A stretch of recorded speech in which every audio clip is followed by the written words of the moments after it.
Hello and welcome to Living Stones, a podcast of conversations with the people of Red Mountain Community Church, highlighting the victories and struggles, the snapshots and stories of the people sitting right next to you on Sunday morning. I'm Peter Franson from Spirit Blade Productions and your fellow seat warmer at Red Mountain Community Church. My co-host today is Preston Hancock, our executive pastor and also a member of the Elder Board, which I understand requires greater skill than a surfboard and is less fun than a game board. Any comments on that? No, I would wholly concur. Yeah. I've never heard it quite that way, but I find no flaw in your argument. It's good. Have you ever just felt like at a meeting, can we just skip the agenda items and just roll out some graph paper and toss some 12-siders and just crawl a dungeon together? Have you ever suggested that as an idea? I have not yet, but that would be a fascinating study in personalities, just to watch in the room what would happen at that stage. I want you to fix a small camera like your iPhone to the wall. Yeah. And I want you to act on that. I'll just wear a GoPro. That'll be subtle. Yeah, there you go. On your forehead? Yeah, that's right. That won't cause any alarm. Okay, so I've been making the rounds with this question with the pastors that have been co-hosting, and I realized I hadn't asked this of you yet, so I want to ask, if you could have another skill set or talent that you don't currently have, and had to choose another career that you would be successful enough to support yourself in, what would you choose? So you're not allowed to give the really good pastory answer and say, well, I just would choose to still be a pastor. No, you have to choose something different. You have to choose something different and assume that it involves this new skill set or talent that you don't currently have. Completely unrelated. There's no way I could have this skill set right now. It's a weak area right now. It's either a non-existent or very weak, area of skill or talent. Okay.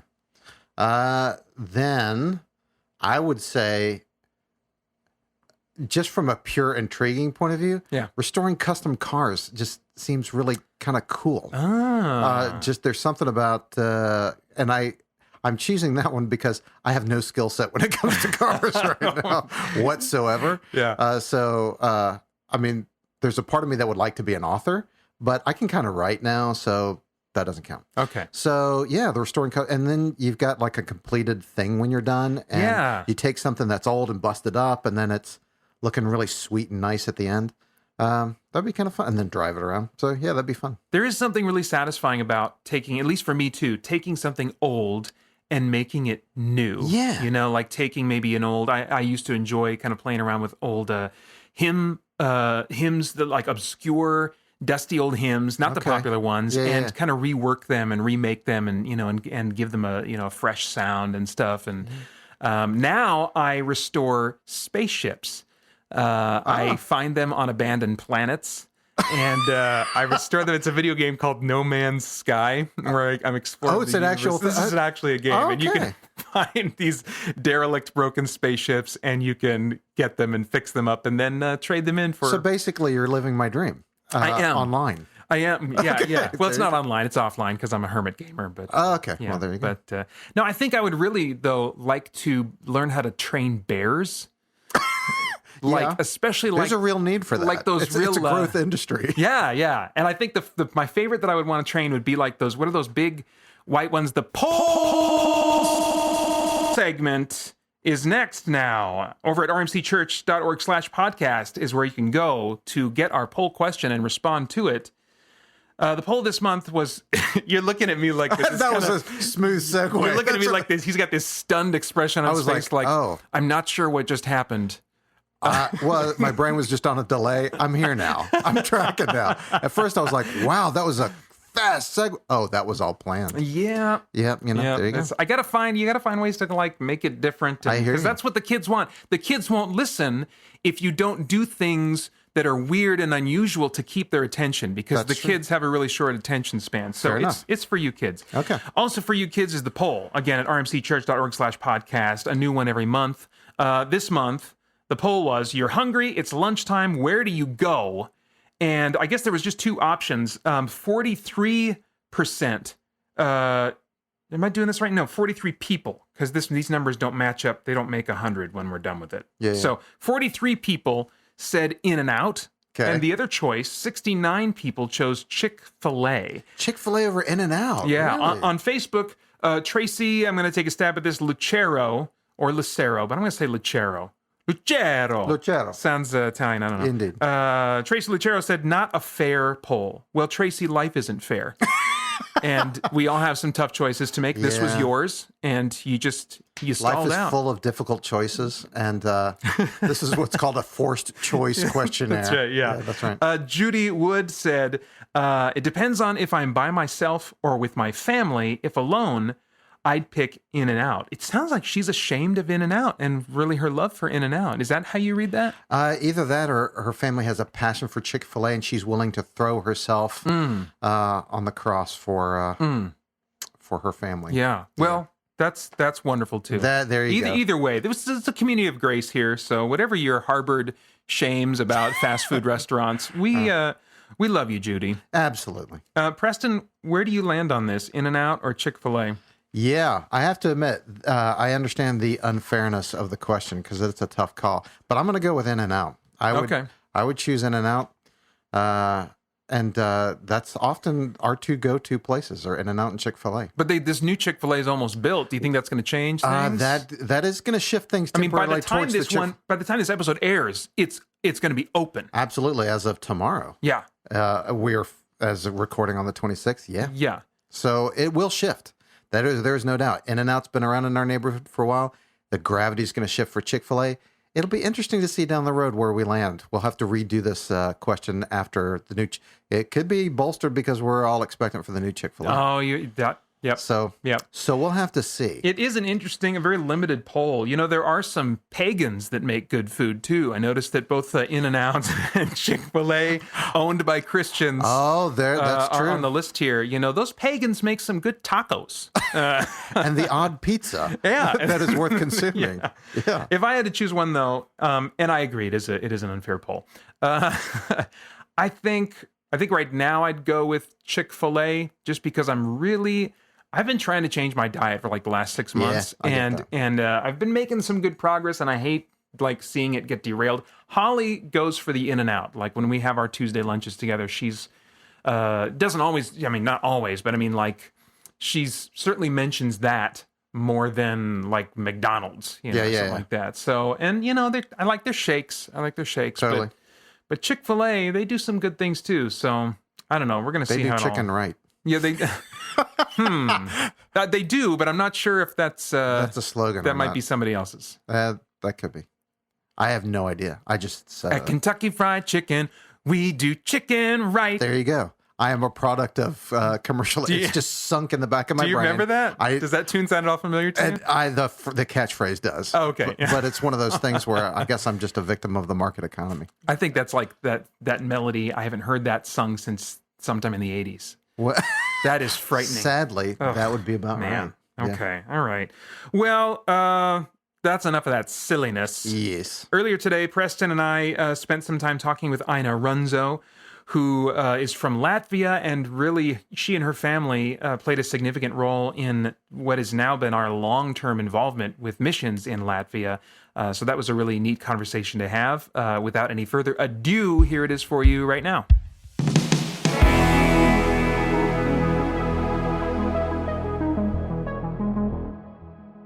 Well, Aina, thanks for doing this. Doing this podcast is neat for me because there are a lot of very familiar faces to me, in the church that have been familiar to me over the years that I've never sat down and had a conversation with. I didn't even know your name, but seeing your face when you came to the door, I was like, oh yes, I totally know this lady. But now having a chance to kind of sit down and hear just a little bit of your story, because there's really a ton of things we could talk about, and maybe we can have you on again in the future to talk about some of the other things that God has just brought you through in life. But yeah, thank you for doing this. Appreciate it. Oh, absolutely.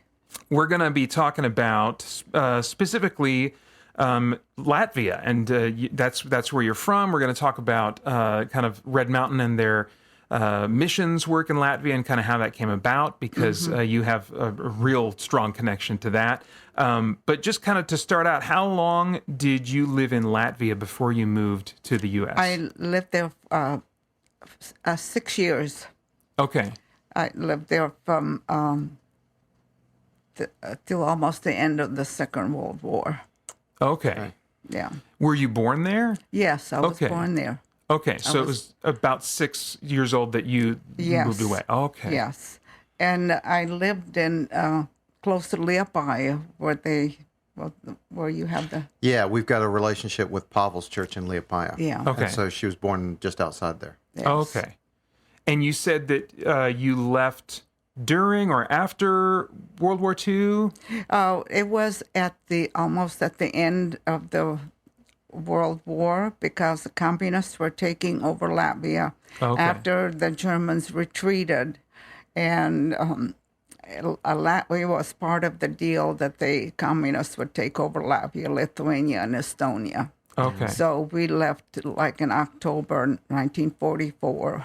Before the war was almost over. Okay. Mm-hmm. Do you have, everybody's different in terms of what they remember from that stage of their life. Are your memories pretty clear of that time, relatively speaking? Well, there are some that are more clear than others because we had to escape. I had a brother that was being sent to Siberia because he was a Latvian patriot. Okay. And then people, like in the city council of where I lived, they said, you're going to be next to be sent to Siberia. Oh. So they said, you don't have any time. You need to pack up. But if you want to leave Latvia before the communists take over, you need to do it immediately. So basically what it was that my family packed up food and belongings, clothes and whatever they could carry, and we left to go to Liepāja, which was a port, and there were a lot of people that had left prior to that. The ships to go to Sweden and other places, but we didn't have too many choices. There was just I don't know what kind of ship it was. It wasn't a cargo ship, but a small ship that was going to Germany. And so our choice was that we didn't have any choice, and we went back to Germany because the war was over, and we thought it'd be best. My parents thought it would best to go to Germany because the Allies were there, then stay in a communist country. Okay. Now, were you a believer at this point, or when did you become a believer in Christ? Well, actually, I was telling Peter, I always knew that was God. My parents were believers because we did attend church, but I became a believer after we were sponsored to come from Germany to Latvia. And I went to a Baptist church, and that's where, as a youth, I accepted Jesus Christ. I think I was, 15, 16 years old? Okay. Yes. So you went back to Latvia, is that right? From Germany to Latvia? You said you were sponsored. No, we stayed in Germany. Oh, okay. Oh, yes, after that, we stayed in Germany. Okay. So it was in Germany at this Baptist church that you first came? No, that was back here in America. Oh, That was back here in America. I Okay, see. so by 15, you were here in the States. Yes. Gotcha. Okay. Okay. Yes, by 12, I was here in the United States, my Okay. family and I. Okay. Yes, so... And how did you meet your husband? How did I meet I was attending Arizona State University. Oh, okay. And my friend and I knew, I don't know actually how it came to be, but she knew a friend and said, I want you to meet Steve. And so we were acquainted that way, and that's how So was it love at first sight? Well, not exactly. But after that, he was in the Marine Corps, and he said, I don't want to drive back and forth just to see, not just to see you. But so we decided to get married. Okay. Well, yeah, that's a sensible reason to get married, Right. avoid all that commute. Exactly. So how did you find Red Mountain Community Church and kind of get connected here? Well, actually,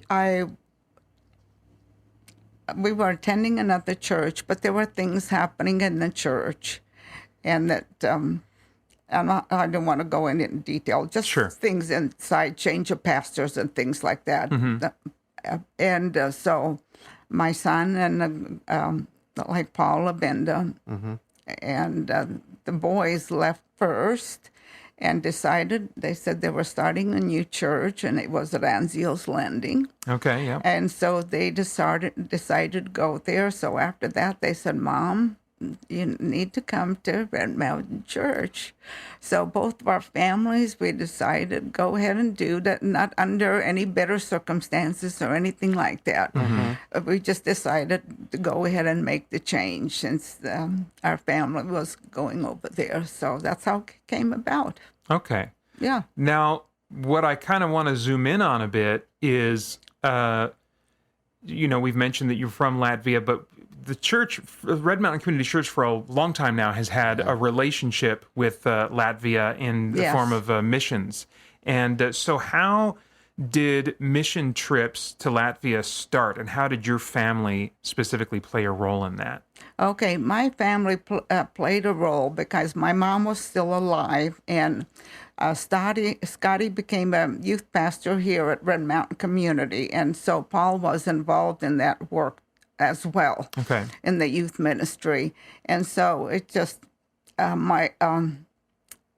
Scotty and I went to visit my mom because she was elderly, and they visited with her, and she told Scotty, she said, Scotty, you need to go to Latvia because the people of Latvia need you.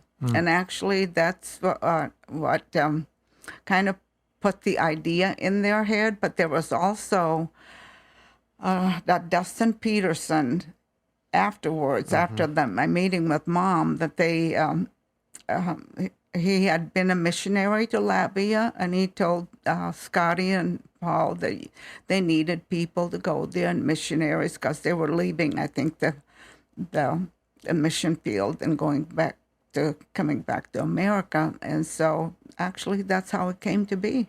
Okay. So now, did that start off with Scott moving over, or No. did it start just with him taking trips of students from Red Mountain? No, actually, it was a little bit later after they talked to my mom and talking to Paul. They decided that they would, and talking to Dustin, who was very important in their decision, and because it was not coincidence. God put him there for a purpose, because he was leaving, and he said they need people. So it was just a lot of different circumstances that came to be, and so they took a trip over there, and because they had connections from this Dustin that they already knew there. Okay. So it wasn't like they went without knowing anybody. They had connections there. Okay. So, and that was the first time they decided to go over there, and I went with them, and that was, I can't recall the exact date, but I think it was like in 1998 or 97, sometimes in that area. Okay.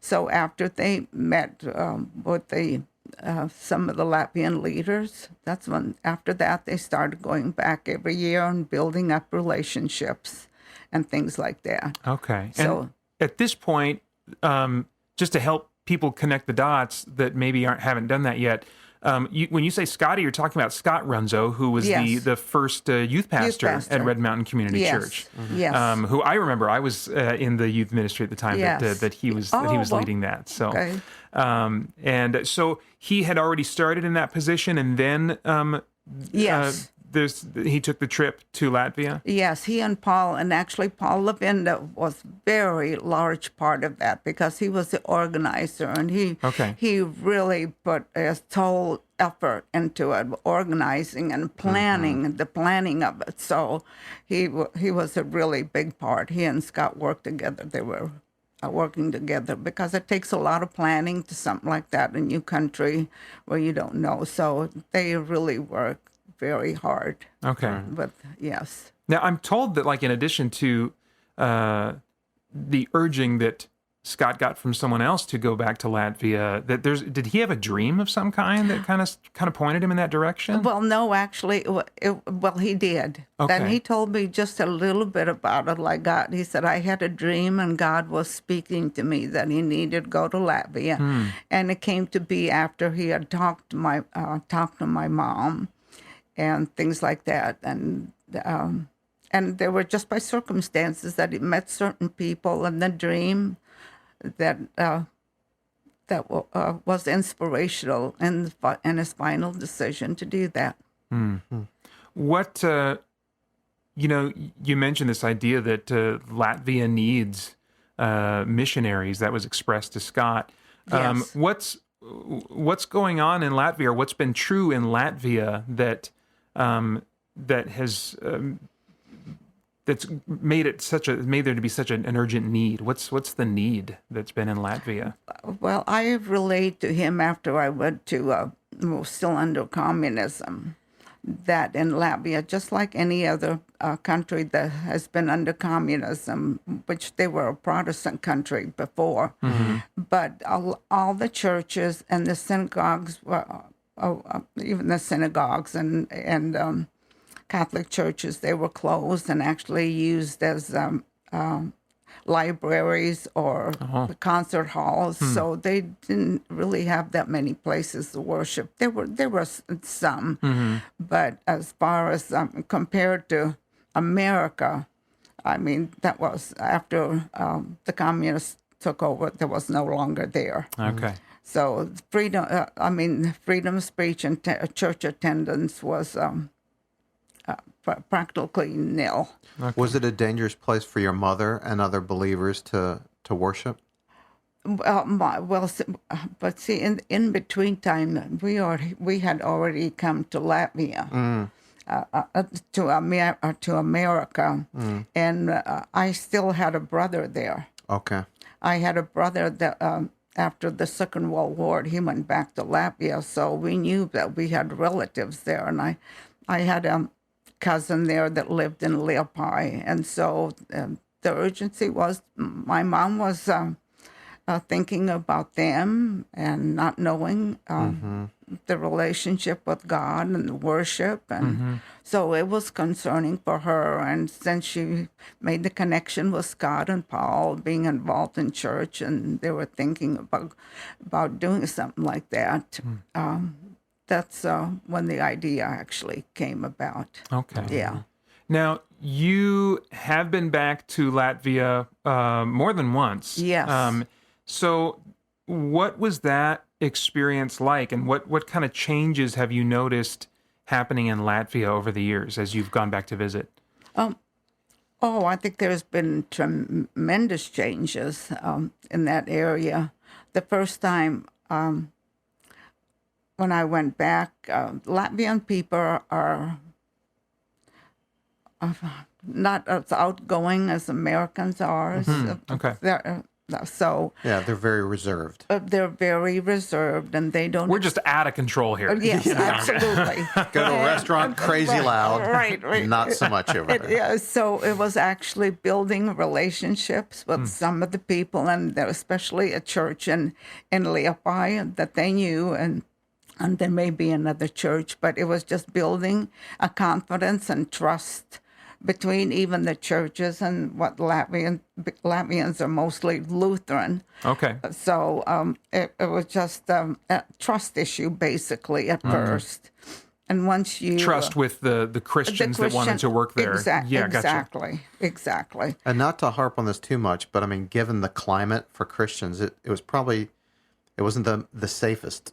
They probably didn't feel as safe talking about their faith because of history, right? No, because they are reserved. And, of course, the history, they still remember the history. It hadn't been that long since Latvia became free after Scott and Paul went over there. So it was a touchy situation at that time. Yeah, because I think we just toured when we were last there, the KGB museum in Riga. And it closed in 1991, so it really wasn't that long. Long ago, wow. Absolutely. Yeah. So that history would have been fresh in their minds. Yes, absolutely. Was I'm glad you brought that up because that's really, really true. Like the Latvians being reserved and they didn't know who to trust because Germany came and took over their country and then the communists, and that was totally a whole another situation. And so you had to build relationships with people. And I think that's very important. So when was the last time that you were there? the last time I was there was probably, I think, 8 years ago. Okay. Yes. And what from that trip would you kind of reflect on, and as far as like any changes that have come about in Latvia?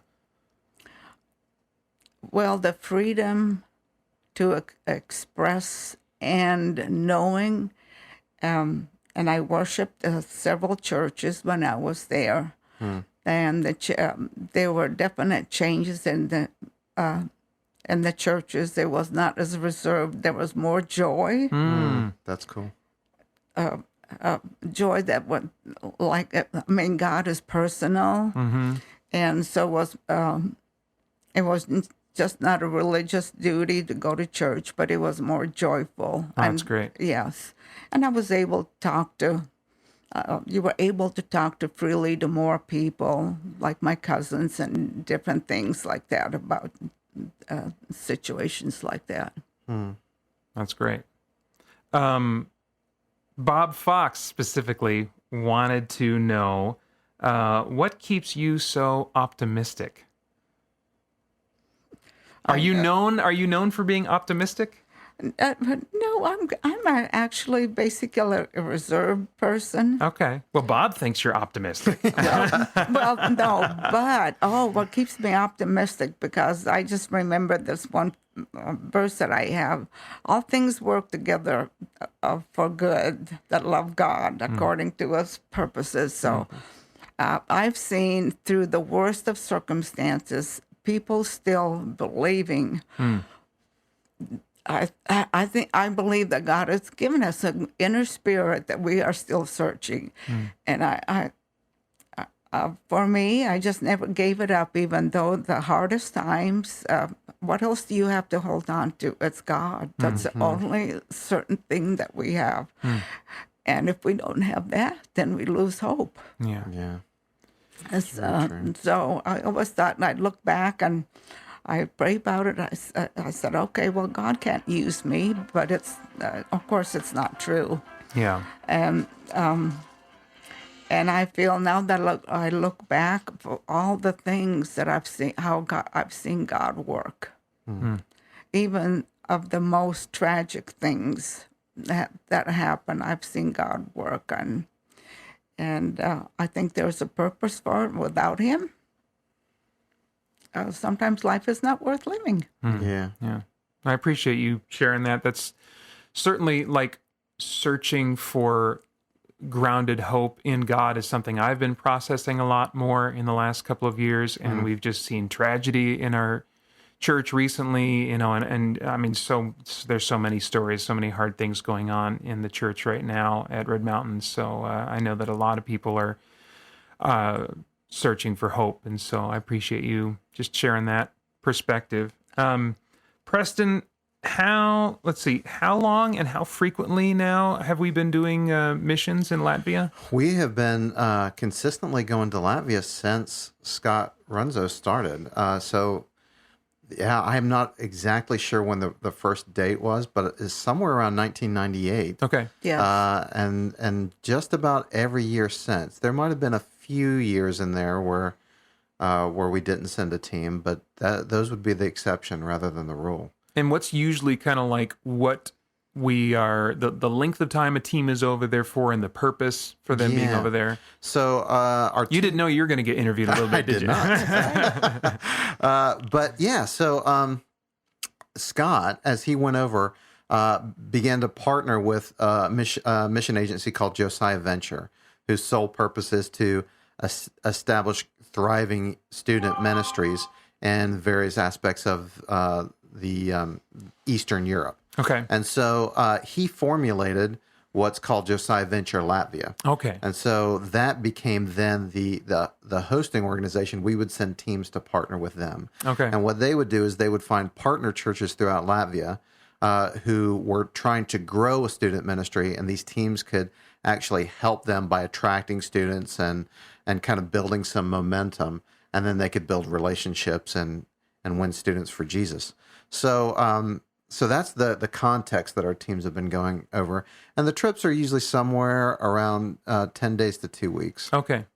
And do you happen to know if like that same cultural reservation is kind of passed down to the youth? And if that's kind of, if you've seen any change in that, do you know one way or the other? Among the students, it's interesting. The internet is creating, this real sure. homogeneous, like everybody's Yes. just kind of being very similar. So as you go over, just like here, you see students on their phones and they're watching YouTube and TikTok and they're Marco Poloing. Like most of the students really connect with the people from our team once they return through Marco Polo. So you see that.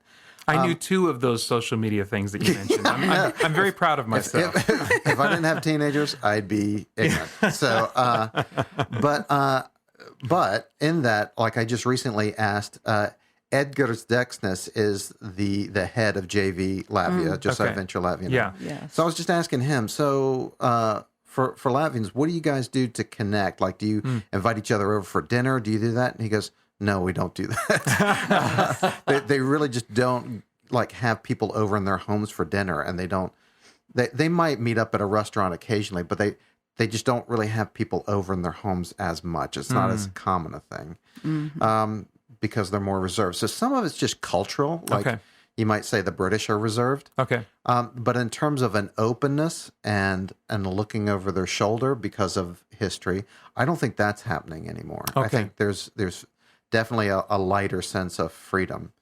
It was a very heavy moment walking through that KGB museum and realizing the last two prisoners were released in 1991. Wow. And what they went through was horrific. So to know that the history is that recent was sobering. But as a culture, they've come a long way. Yeah. In that. Wow. Aina, thank you so much for making time. Preston, is there anything that we haven't covered that you wanted to touch on or comment on? Well, I would just agree with Peter. There's a lot we could talk about just in terms of your story and what was that like for you, just traveling to these different countries and that sort of thing. So you can save that for a future podcast. That would be a wonderful story. My pleasure, absolutely. But for our ministry, I guess the only question I have for you, Aina, is what is it like for you now to see us now partnering with 3 different churches in Latvia and us establishing relationships and connection, knowing that in some way, well, not in some way, in a fairly instrumental way, the Lord has used you and your story to bring that about? What is that like for you? I can't even express the joy that it brings to my heart.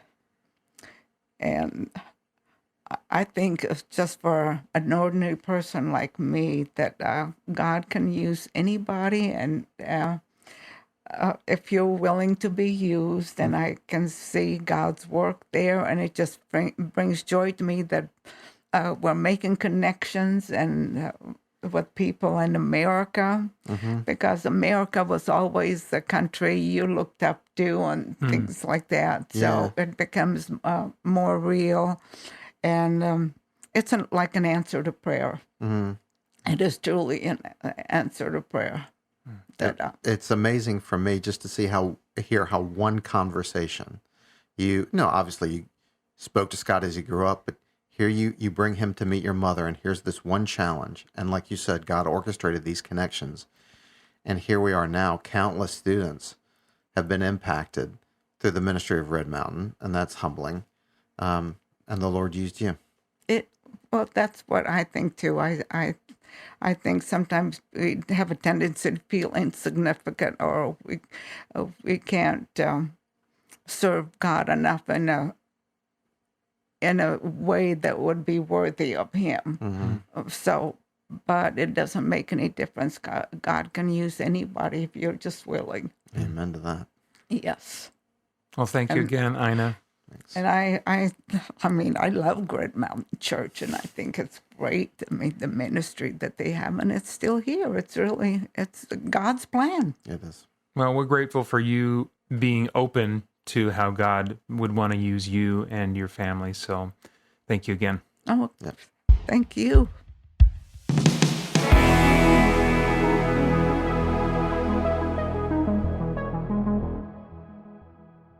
All right, Preston.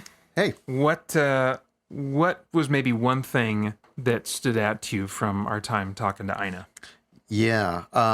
It's hard to pick one because, like I said, there's some of her story that I would love just to drill down and hear more. But I think some of what she talked about of just how even though she's been through so much, and we sit there and we go, hey, you could write a book, she really just saw herself as someone insignificant, was her words. Yeah. And how the Lord has used her just with and she wouldn't even said that. I think she even used third person. The Lord could take someone who feels insignificant and really use them if they're obedient. Yeah. And through her story, that just really impacted me because all she did was encourage her son to have a conversation with her mom. Yeah. And then encourage Scott. And here we are now with a ministry that has impacted hundreds, if not more, students for Jesus. So that's I'm going to chew on that one for a bit. That's impactful. That's exactly the thing that stood out to me. You stole my thing. Yeah, stinker. well, yeah. That's but yeah, I mean, we are so in America, more so maybe than other countries, focused on this idea of being significant, being the hero, the main character in our own story and stuff like that. You know, and I've got to be free to express myself in that. And so it's wonderful and encouraging to hear how God uses someone who, at least by their own estimation, just feels like a cog in a machine. Like they didn't do anything really significant. They just lived this normal life, but God used these specific moments in ways that they couldn't have anticipated, you know? So, yeah. Well, that is going to wrap it up pretty much for this episode of Living Stones. You can follow Red Mountain Community Church on Instagram and Facebook and go to rmcchurch.org/podcast to participate in our podcast question.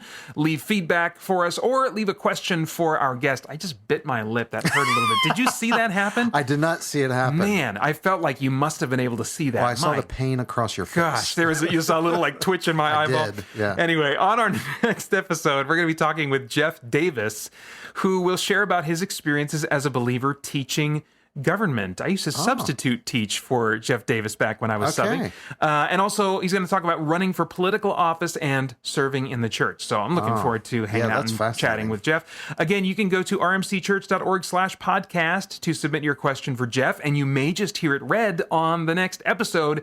In the meantime, I'm Peter Franson. And I'm Preston Hancock. I'm glad you still know your name. Oh, yeah, it's good. Thanks for listening. We'll see you on Sunday.